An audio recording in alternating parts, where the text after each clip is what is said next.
Opa, tudo bem? Aqui é o Rafa do canal Teologados e o prazer estar falando aqui. E eu queria trazer um tema um pouquinho pensando nas coisas que estão acontecendo aqui no nosso país nesses últimos dias, nessas últimas semanas, sobre a pandemia e o que eu tenho enxergado sobre essa juventude, ao mesmo tempo que tem acontecido com muitos movimentos que estão acontecendo na igreja brasileira.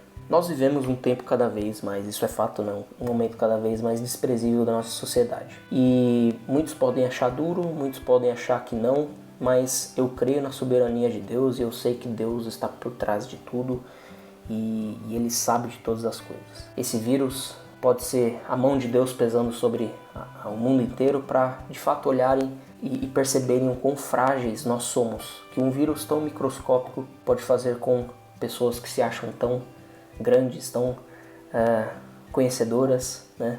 Cientistas que conhecem todas as coisas, estudam muito, que são profissionais muitas vezes excelentes, que estão agora imersos em conseguir descobrir a cura, movimentos que acabam surgindo para dizer que isso é tudo uma conspiração, políticas de todos os países agora brigando por aquisição de equipamentos, por aquisição de UTIs, enfim. É um investimento que acaba acontecendo em vários países, ao mesmo tempo que se gera uma guerra, mas o que a gente pode enxergar é que a nossa juventude, os nossos brasileiros, os nossos cristãos brasileiros, muitas vezes eles não percebem que a gente precisa nesse momento confiar em Deus e descansar nele, né? A gente vive um momento cada vez mais difícil de confinamento, que não é fácil muitas vezes ficar confinado, porque nós fomos criados para viver em comunidade, né? Nós fomos criados para andar com os outros, amar uns aos outros e viver o amor de Deus com o povo de Deus, com as pessoas, enfim, e para o trabalho. E é uma coisa difícil para nós viver nesse mundo tão isolado, né? E ao mesmo tempo a gente começa a perceber as ações, né? Muitas coisas que acontecem nas redes sociais, acontecem no mundo virtual, e a gente falou bastante sobre isso no vídeo que nós fizemos na semana passada, que está relacionado especificamente sobre o confinamento. Então, se você não assistiu, eu recomendo você assistir. Nós vivemos momentos cada vez mais complicados, né? Porque pessoas idolatrando imagens, pessoas idolatrando pessoas idolatrando movimentos, pessoas idolatrando elas mesmas. Existe a idolatria, no fundo, puro o egoísmo em si, o orgulho das pessoas, né, em si. E o Evangelho ele nos tira o orgulho, né? Quando Cristo vem, ele tira esse orgulho e fala assim, cara, para de olhar para você mesmo e olha para mim, olha para a mensagem de Cristo, olha para esse Evangelho. Quando eu leio João, eu fico impressionado porque o povo que devia, de fato, olhar para Deus e enxergar aquilo que ele estava fazendo, porque eles estavam vendo os milagres, vendo a pregação de Cristo, vendo as curas, vendo tudo, vendo Deus, né, em carne e osso, eles duvidavam, porque eles eram tão orgulhosos que eles queriam sempre os seus achismos, né? Eles queriam sempre uma confirmação de que Deus era Deus mesmo, que Jesus era Deus. Não, se você falou isso, agora me mostre isso, faça isso, cure tal pessoa, mostre que você é Deus.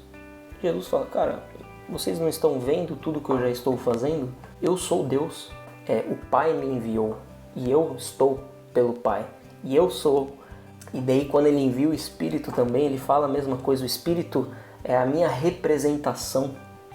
O Espírito sou eu, representando e ajudando, iluminando vocês. Eu não vou abandonar vocês. E a nossa preocupação o tempo inteiro com a gente mesmo. E a gente preocupado com o país. Eu não estou dizendo que nós não devemos nos preocupar com o país. Nós temos que orar pelos governantes, nós temos que orar pela nossa nação, nós temos que respeitar os nossos governantes, temos que respeitar as nossas autoridades. Mas nós precisamos reconhecer que nós somos idólatras. Somos idólatras de nós mesmos, somos idólatras do consumismo, somos idólatras de movimentos feministas, movimentos machistas, movimentos enfim, movimentos ideológicos, movimentos que a favor de Bolsonaro, a favor de Moro, enfim, é uma disputa política, uma disputa em todo instante, né? E é uma guerra de diálogos, uma guerra de palavras, né? E o que a gente faz, né?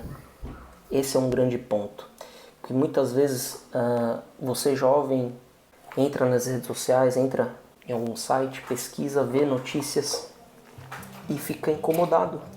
Fica incomodado com as coisas que estão acontecendo. Eu também fico, né? Fico extasiado, aliás, né? Porque meia hora que você acessa uma página de notícias, você já sai dali e fala assim, putz, só notícia ruim. Mas isso deve nos atentar a uma coisa, e deve nos, ao mesmo tempo, nos dar uma tristeza, ao mesmo tempo demonstrar que a palavra de Deus é correta. A palavra de Deus é a verdade. Ela fala que essas coisas vão acontecer. Ela fala que essas coisas são parte natural do círculo da vida. São parte natural do milênio, são parte natural das coisas que estão por vir. Da grande dor, né, que ainda está por vir. Então nós temos que fazer o quê? Temos que descansar. Mas eu queria relembrar alguns pontos aqui que muitas vezes ficam perdidos para muitas pessoas. Nesses momentos de ansiedade, nesses momentos de confiar demais em movimentos, confiar demais em outros avivamentos, confiar demais em movimentos de juventude que sobem e trazem mensagens e falam que é o maior avivamento que o Brasil vai ver, enfim, ideologias que falam que vão salvar o país, ou pessoas que falam que um político ele é o Messias, né, tentando dizer que ele é o próprio Jesus que vai salvar a pátria. Gente, o único que pode salvar a pátria não é político, não é qualquer autoridade. O único que pode salvar esse mundo é Jesus Cristo. A pessoa que é pecadora, ela está imersa nela mesma, ela é idólatra dela mesma. Não adianta achar que uma autoridade, por mais que ela seja guiada por Deus, ela vai salvar a humanidade. Ela pode ser justa, sim, ela pode ser justa e deveria ser justa, honesta, não corrupta, né? É o que todos deveriam fazer e nós deveríamos cobrar. Mas uma coisa é fato: o único que pode salvar essa humanidade é Jesus Cristo, é Deus em sua palavra. Nós somos pecadores e desesperadamente corruptos e nós carecemos da glória de Deus. Jeremias 17:9 fala isso, e Romanos 3:23. Nós carecemos da glória de Deus porque a partir da queda de Adão e Eva, toda a raça humana é pecadora. E nós necessitamos da glória de Deus. E por isso, desde o Antigo Testamento até o Novo Testamento, a mensagem é pregada e falada assim, cara, você, por conta do seu pecado, você precisa se arrepender. E no Antigo Testamento existiam sacrifícios, e agora, no Novo Testamento, existiu o próprio sacrifício, que foi Cristo, que foi sacrificado, mas foi o sacrifício perfeito. Que foi o próprio Deus que se humilhou, como diz Filipenses 2:5, ele se humilhou, ele desceu de sua glória, se tornou homem. O Logos, a palavra, o início de tudo desceu. O rei de todas as coisas se humilhou. O rei que lavou os pés dos discípulos. O rei que realmente morreu por nós. O rei humilde. É nesse que nós devemos confiar, porque a salvação é por meio dele. Como diz João 14:6, quando os discípulos, né, preocupados com Cristo, falaram assim, mas Cristo, então o que nós devemos fazer? Quem que vai nos guiar a Deus? Como que vai ser? O Senhor vai morrer, o que vai acontecer? Eu sou o caminho, a verdade e a vida. Ninguém vem ao Pai senão por mim. Jesus é o caminho. E Cristo, em João 15, ele demonstra e fala, na minha morte eu serei glorificado, mas não morrerei, eu ressuscitarei. Mas não deixarei vocês sozinhos. Não vou os abandonar. Eu derramarei o Espírito, que é a minha representação, que vai de fato guiar vocês em discernir a palavra, em discernir tudo aquilo que eu fiz, para que não vos esqueçam daquilo que eu fiz. Olha só que poder, que confiemos nesse Deus. E um outro ponto, Cristo voltará para nos guiar, para julgar as nações. Se você confia que algum governo, que alguma autoridade vai julgar de modo justo as nações, podemos até viver governos assim. Deus pode levantar homens, mas eu confio somente no julgamento final de Jesus Cristo, quando ele voltará e julgará junto conosco as nações. Eu confio nisso.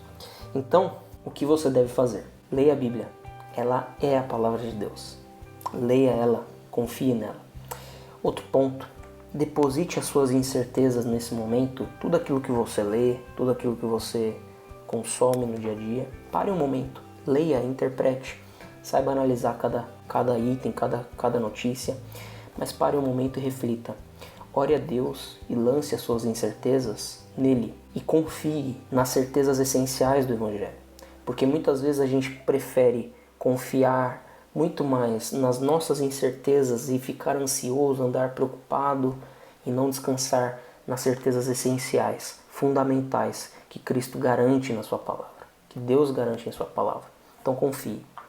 E finalmente, deixe a idolatria de lado, tire o seu orgulho, pare de olhar para si mesmo. Uma nação que é idólatra, como diz Ezequiel 23, ela só vai beber da ira de Deus. Ela só vai beber do castigo de Deus.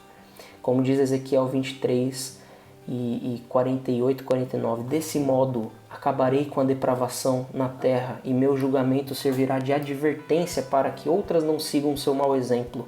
O exemplo aqui que ele está falando, Samaria e Jerusalém, quando elas abraçaram os assírios, porque os assírios eram, bonitos, pareciam uma nação bonita, e aqui ele trata de uma forma da beleza que os seus comandantes, que os seus militares tinham, trata de uma maneira externa, e muitas vezes a gente olha para aquilo que é externo, que nos dá a sensação de que é bonito, de que é legal, que nós podemos viver isso. E muitas vezes esses movimentos que nós cremos, que nós acreditamos, que nós olhamos com certos olhos que podem parecer bonitos, as máscaras um dia caem. Nós precisamos confiar que o castigo de Deus virá. Como diz Ezequiel 23, 49, vocês receberão o castigo merecido por sua prostituição e idolatria. E então saberão que eu sou o Senhor soberano. Ou seja, idolatria de olhar para as nações inimigas, de olhar para tudo aquilo que não convém, para aquilo que é totalmente idólatra, e que muitas vezes a gente faz isso dentro das nossas igrejas. Se a gente for olhar para as igrejas hoje em dia, é a mesma coisa, porque as pessoas que estão dentro das igrejas, elas saem, querem viver o mundo muitas vezes com as suas aparências que podem parecer bonitas aos nossos olhos, que podem parecer interessantes, consumíveis, mas que você está prostituindo o reino de Deus, a igreja de Cristo. E quando você pisa seus pés na igreja de Cristo, você está prostituindo, você está idolatrando coisas que não são verdades essenciais, a palavra de Deus. Então, que você possa confiar e descansar nele, nesse momento tão difícil da pandemia, e saber que Deus é o único que garante a salvação e o julgamento de todas as nações. Grande abraço.